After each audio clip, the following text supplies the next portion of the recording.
Bab 116. Aku milikmu. Keluarga tersembunyi. Setelah mendengar kata-kata Tasya, Devan penuh keraguan. Melihat ekspresi Devan, wajah Tasya terlihat kecewa. Sepertinya Devan tidak tahu tentang keluarga tersembunyi. Mungkin Devan hanyalah pemuda yang sangat berbakat. Tasya menyukai bakat Devan, bahkan lebih menyukai hubungan dengan orang-orang dari keluarga tersembunyi. Setiap keluarga tersembunyi, bahkan yang terburuk sekalipun, tidak bisa diatasi oleh orang-orang dari dunia biasa. Kenapa? Apakah kamu benar-benar berharap aku seseorang dari keluarga tersembunyi? Devan menyipitkan matanya dan berkata, "Tidak apa. Bahkan kalau Tuan Amort bukan seorang dari keluarga tersembunyi, Tuan Amort sudah menyelamatkan hidupku hari ini. Kedepannya, aku, Tasya Lain, siap melakukan apa saja untukmu." Tasya berkata dengan lembut. Entah kenapa, tatapan Tasya terlihat sedikit sedih saat ini. Sentuhan kesedihan itu membuat Devan merasa sedikit tertekan saat melihatnya. "Kenapa? Kalau aku bukan dari keluarga tersembunyi, apa aku tidak bisa membantumu menyelesaikan masalahmu?" Devan sedikit mengernyit. "Tuan Amort, kamu tidak bisa menyelesaikan masalahku." Tasya menghela nafas. Desahan itu menghancurkan hati Devan. Ternyata wanita cantik dengan keluarga yang begitu kuat juga bisa mendapatkan masalah. Benar. Masalah Tasya datang dari para keluarga tersembunyi. Tapi itu tidak bisa disebut masalah. Itu harus disebut mimpi buruk. Pada saat ini, seorang pelayan berlari ke arah Tasya dengan wajah penuh rasa takut. "Nyonya, ada masalah. Apa yang terjadi?" Tasya menyingkirkan kekecewaan di matanya dan bertanya, "Tuan Muda Jerome." Orang itu sepertinya tidak berani melanjutkan, tetapi meminta seseorang untuk mengangkat sesuatu. Itu adalah tubuh Jerome. Jerome. Beka membeku saat melihat tubuh Jerome. Jerome sudah mati. Tasya juga terkejut, seolah seketika membatu. Siapa? Siapa yang membunuh Jerome? Beka mencengkeram kerah pria itu dan menggeram. Melihat hal ini, Devan juga jadi bingung. "Dia putramu?" Devan menatap Tasya dan bertanya. "Ya." Tasya mengangguk. Devan menelan ludahnya. Dia tidak menyangka bahwa Tuan Muda Jerome yang dia bunuh adalah putra Tasya. Tapi, Tasya ini sangat cantik. Bagaimana dia bisa melahirkan anak laki-laki yang sangat jelek? Ya. Pada saat ini, pelayan itu sepertinya mengenali Devan. Saat itu, dia juga ada di sana. Tapi karena dia adalah seorang pelayan, dia tidak ikut bertarung. Untungnya dia bisa lolos. Setelah Jerome terbunuh, dia pikir akan lebih baik melarikan diri. Kalau tidak, dengan cinta ibunya pada Jerome, takutnya dia akan dimakamkan bersamanya. Tapi, apa bisa kamu melarikan diri di hadapan keluarga lain yang kuat? Bahkan jika lari ke ujung bumi, dia akan ditangkapkan. Setelah sekian lama terjadi pertarungan batin, akhirnya pelayan itu memutuskan untuk membawa kembali tubuh tuan muda itu untuk menemui Tasya. Pelayan itu menunjuk ke arah Devan, tapi dia tidak berani menyebutkan nama Devan. Tapi sorot matanya mengatakan semuanya. Tasya menatap pelayan itu, lalu ke arah Devan. Dilihat dari ekspresi keduanya, dia sepertinya sudah menebak sesuatu. Selas. Tasya tiba-tiba menarik pedang beka. Sebuah pedang menikam pelayan itu sampai mati. "Direktur Hansami, siapkan hotel untuk kami. Ada yang ingin aku bicarakan dengan Tuan Amort," kata Tasya pada Cleova tanpa ekspresi. "Oke." Cleova buru-buru menghubungi hotel lain. Meskipun hotel Jangli dibakar, untuk Tasya, dia masih harus memberikan pelayanan terbaik. Segera, mayat Jerome, Tasya, BK, Devan, dibawa ke hotel berbintang grup Hansami lainnya. Meski tidak sebagus Hotel Jangmi, tapi ini juga merupakan hotel teratas. Pada saat ini, semua orang terdiam, termasuk BK. Dia juga sepertinya telah menebak sesuatu. Devan yang membunuh Jerome, bukankah ini terlalu berlebihan? Devan juga memiliki wajah pahit. Awalnya, kalau memungkinkan, dia ingin membantu Tasya menyelesaikan masalahnya. Di luar dugaan, dia malah membunuh anaknya. Meskipun dia tidak takut pada Tasya, tapi dia sepertinya tidak mau melihat sikap sedih dari wanita tercantik di Al Sutra. Pada saat ini, Tasya tidak memiliki sedikit pun perubahan ekspresi di wajahnya. Orang tidak bisa melihat apakah dia sedih atau bahagia. Setelah sekian lama, Tasya berkata, "BK, kamu pergi dulu. Aku akan mengobrol dengan Tuan Amort sendirian." Bibi Tasya. BK tidak mau pergi. Dia takut Tasya akan melakukan sesuatu yang tidak biasa. Dengan kekuatan Devan, tidak ada yang bisa menghentikannya. "Keluar!" teriak Tasya. Ya, BK akhirnya meninggalkan ruangan. Hanya Devan dan Tasya yang tersisa di ruangan itu. Pada saat ini, Devan tidak tahu harus berkata apa. Kebencian pada pembunuh putranya jelas tidak bisa hilang begitu saja. "Aku tidak tahu dia putramu." Setelah sekian lama, Devan bicara lebih dulu. Saat Devan selesai bicara, Tasya bergegas ke arahnya. Devan tidak mengelak. Bagaimanapun, Tasya tidak mungkin menyakitinya. Namun, yang mengejutkannya adalah Tasya tidak menyakitinya. Sebaliknya, dia menciumnya. Devan membeku sesaat. Apakah wanita ini sudah gila? Devan sudah membunuh putranya. Tapi dia, mungkinkah dia sudah menaruh racun di tubuhnya? Lalu kemudian meracuni Devan sampai mati. Ada kasus seperti itu sebelumnya. Seorang pembunuh wanita memasukkan racun ke dalam tubuhnya, kemudian menjalin hubungan dengan orang yang ditargetkan, meracuni orang yang ditargetkan. Tapi, Devan tidak pernah melihat Tasya meracuni dirinya sendiri. Bahkan kalau memang benar-benar begitu, jelas tidak mungkin meracuni Devan yang memiliki darah Kirin mengalir di tubuhnya. Kaisar pembunuh sudah mengujinya. Darah Kirin kebal terhadap hampir semua racun. "Devan, kamu tunggu apa? Tidakkah kamu ingin mendapatkanku?" Melihat Devan tidak menanggapi, Tasya berkata dengan cepat, "Tasya, apa kamu sudah memasukkan racun ke dalam tubuhmu dan mau membunuhku?"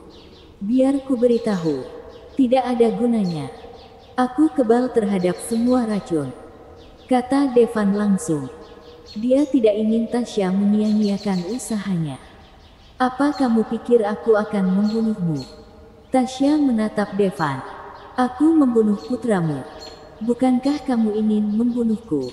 tanya Devan.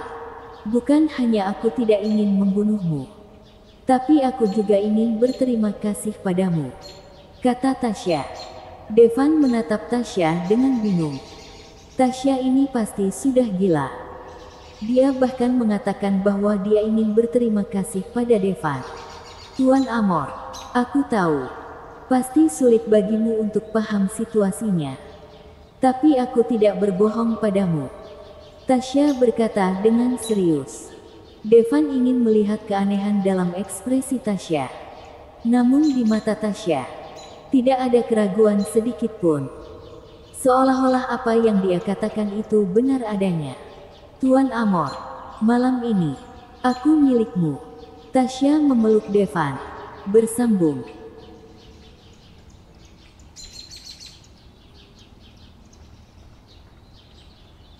Bab 117. Kisah Tasya. Meskipun menghadapi Tasya, Devan juga sangat sulit mengendalikan diri. Tapi dia masih mempertahankan kewarasannya. berkata Tasya. Jangan begini, Tuan Amor. Meskipun aku, Tasya lain, sudah tua, aku tetap terlihat menawarkan kan. Tasya terlihat seperti baru berusia awal 30-an. Kalau tidak tahu bahwa dia memiliki seorang putra berusia 20-an. Devan tidak akan pernah percaya bahwa dia berusia 40 tahun. Nyatanya, Tasya memang belum berusia 40 tahun. Usianya 39. Saat berusia 17 tahun, dia melahirkan Jerome. Apa kamu tidak suka padaku? Dalam 20 tahun terakhir, tidak ada pria yang menyentuhku. Malam ini adalah satu-satunya kesempatanmu untuk mendapatkanku. Lanjut Tasya. Sejujurnya, hanya sedikit pria yang bisa menolak wanita cantik seperti itu. Bahkan Devan akan kehilangan akal sehatnya. Tidak, Tasya. Aku bukan tidak suka padamu. Tapi tubuhku istimewa. Aku cuma takut menyakitimu. Devan merasa bahwa dirinya akan kehilangan kendali. Jadi dia dengan cepat menjelaskan. Takut tubuhku tidak cukup kuat. Apakah menurutmu aku hanya wanita lemah tanpa kekuatan? Pada saat ini, Tasya tersenyum. Lalu dia menyentuh cangkir di atas meja kopi pelan. Ya, cangkir di atas meja kopi pecah. Grandmaster, seorang Master Gold. Devan terkejut saat melihat hal ini. Dia tidak pernah mengira bahwa Tasya sangat kuat. Dia penuh dengan keraguan. Kalau memang Tasya di tingkat Master Gold, maka mustahil bagi si kembar Fury untuk mengancamnya. Aku tidak pernah menunjukkan kekuatanku di depan siapapun. Kamu adalah orang pertama yang tahu bahwa aku memiliki kekuatan Master Gold, kata Tasya. Sekarang, apa kamu masih takut menyakitiku? Tasya menghembuskan napas ke telinga Devan. Kalau dia di tingkat Master Gold, harusnya tidak akan terlukakan. Kekhawatiran terakhir Devan menghilang. Devan, ini satu-satunya yang bisa kuberikan padamu. Terimalah, kata Tasya, mengulurkan tangannya untuk membuka resleting roknya. Devan tidak pernah. 1 jam kemudian, Tasya berbaring di pelukan Devan seperti anak kucing. Meskipun dia tidak terluka, namun dia juga merasa bahwa tubuhnya akan hancur berantakan. Kenapa kamu barusan berubah jadi seperti itu? Tasya bertanya dengan wajah puas. Kalau aku bilang aku berubah jadi Kirin, apa kamu percaya? Kata Devan. Hehe.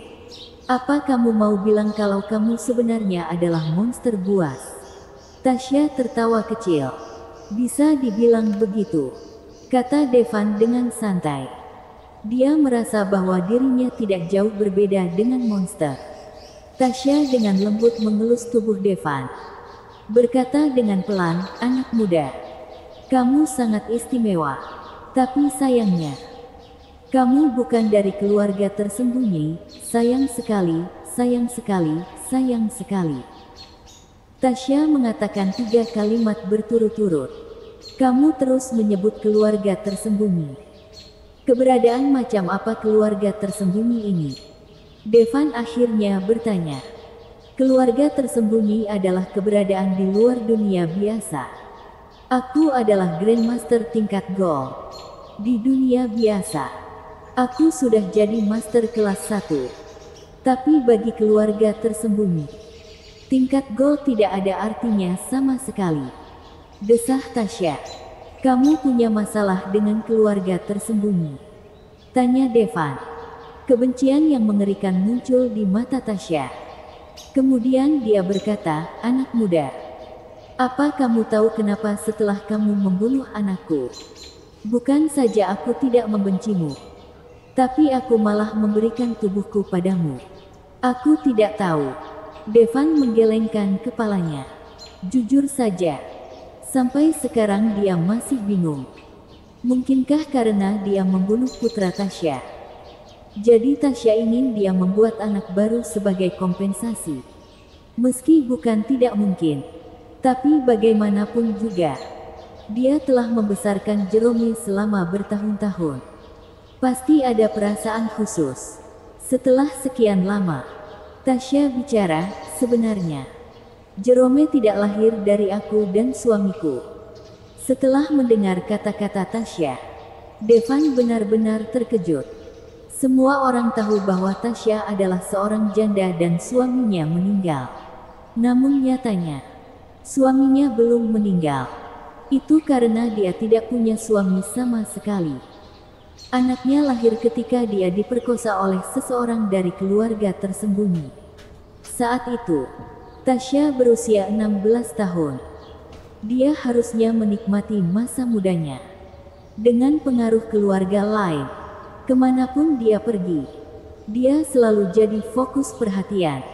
Saat itu, pria yang mengejarnya bisa dibuat berbaris dari ujung ke ujung negara Al-Sutra. Namun, dia adalah gadis polos yang sangat bangga akan diri sendiri. Dia pernah diganggu oleh pria jelek. Tasya bersumpah bahwa dia akan menggunakan semua kekuatan keluarga lain untuk membuat pihak lain membayar hukuman yang pantas mereka terima.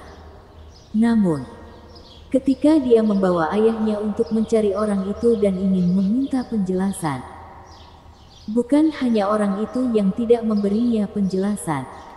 Sebaliknya, dia memukuli ayahnya sampai mati.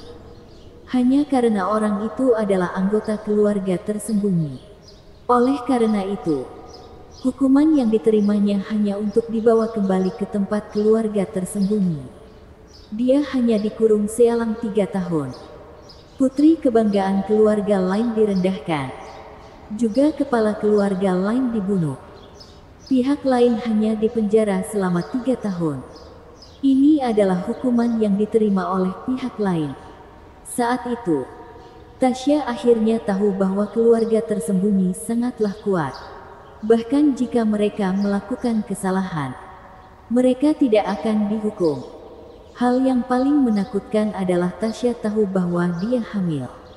Dia ingin menggugurkan bayinya. Tapi dia dapat kabar kalau orang itu dikirim ke rumah keluarga lain. Kalau Tasya berani menggugurkan anak itu, lalu orang itu akan menghancurkan keluarga lain. Tasya sangat membencinya sampai dia ingin bunuh diri. Tapi agar tidak menghancurkan keluarganya, dia hanya bisa bersikeras melahirkan anak dari pria yang menindasnya. Akhirnya dibesarkan sampai dewasa. Dia, Tasya lain, terlihat sangat menawan. Tapi anaknya mewarisi gen pihak lain. Terlihat hitam dan jelek.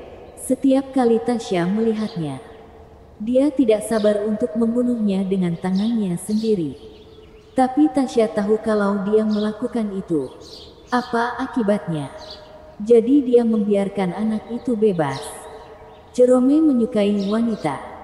Tasya pergi ke seluruh dunia untuk mencarikannya seorang wanita, agar tidak membiarkan Jerome terus menggila di klub malam. Dia memanjakan Jerome sangat baik. Tidak peduli hal buruk apapun yang dilakukan Jerome, Tasya akan menutupinya. Bahkan mengatakan kepadanya, sebagai putranya, Jerome harus melakukan apapun yang dia inginkan. Bukan karena dia sangat mencintai Jerome. Itu hanya untuk membuat Jerome berada dalam dan melanggar hukum. Suatu hari, Jerome pasti akan kena batunya. Ini adalah satu-satunya cara yang bisa dipikirkan Tasya untuk membalas dendam pada lawannya. Namun, Jerome sepertinya sangat beruntung. Tidak peduli apa yang dia lakukan. Dia melakukan berbagai hal pada pria dan wanita. Dia tidak pernah dapat hukuman apapun. Sifatnya jadi semakin sombong. Dia membunuh orang di jalan dan menculik wanita sembarangan. Melakukan segala macam kejahatan. Tasya selalu memperhatikannya. Dia tidak hanya mengabaikannya, tapi juga mendukungnya. Untuk mempercepat kematian Jerome, dia bahkan berinisiatif mencarikan wanita untuknya. Tasya berharap suatu hari nanti, Dia akan mati di tangan seorang wanita. Namun, Jerome tidak pernah mati. Hal ini membuat Tasya berharap dia bisa melakukannya sendiri. Tapi dia tidak berani. Sampai akhirnya hari ini bersambung.